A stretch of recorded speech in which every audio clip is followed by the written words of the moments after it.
வணக்கம்.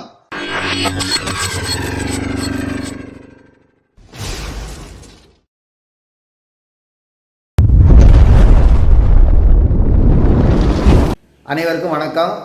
இன்றைக்கி நம்ம பார்க்க போகிறது என்னென்னு பார்த்தீங்கன்னா, ஆசனவாய் ரணங்கள், ஆசனவாய் வெளித்தள்ளுதல், அப்புறம் ஆசனவாய் பலம்பெற, இதுக்கு என்ன பண்ணலாங்கிறது தான்.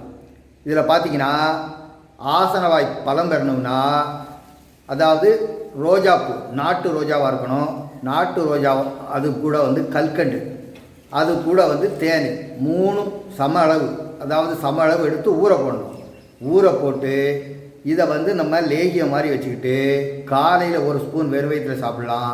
இல்லைன்னா நைட்டு தூக்கு முன்னால் 1 ஸ்பூன் சாப்பிட்டு வந்தோம்னா நாளை இடைவில் இந்த ஆசனவாயு பலமாக நல்லா ஒரு பலம் பெறும். அதாவது பலம் பெறும்னா என்னென்னா, எந்த ஒரு இதோ இல்லாத அளவுக்கு நல்லா எந்த ஒரு இதோ, அதாவது மூலமுக்கு இந்த ஆசனவாய் சம்மந்தப்பட்ட எந்த இது பிரச்சனையும் வராமல் தடுத்துக்கும்.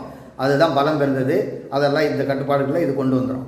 அதே போல் ஆசனவாய் வெளித்தள்ளுதல் அப்படின்னா, பழம்பாசி அந்த இலையை எடுத்து லைட்டாக வறுத்தெடுக்கலாம். இல்லைன்னா நல்லா வெயிலில் காய வச்சு அதை பவுடராக்கி அதை நல்லா பாலில் அவிச்சு எடுக்கணும்.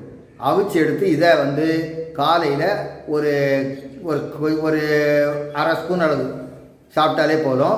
இது சாப்பிட்டோம்னா நமக்கு அந்த வெளித்தெழுதல் நின்றுக்கிடும். அதே போல் பார்த்திங்கன்னா, இந்த ரணங்கள் இருந்ததுன்னா நம்ம பெருங்காயத்தை எடுத்து லைட்டாக வறுத்தெடுக்கணும். பெருங்காய பவுடர் வாங்கக்கூடாது, பெருங்காயம் வாங்கி அதை நல்லா வறுத்தெடுத்து அதை நல்லா அம்மியில் வச்சு நல்லா மையாக அரைச்சி அது கூட சம அளவு வேப்பம் இலை, அந்த வேப்ப இலையும் சேர்த்து வச்சு அரைச்சி அதை ரணத்தில் வச்சு கட்டினோம்னா ரணம் நாளடைவில் ஃபுல்லாகவே குணமாகிக்கும்.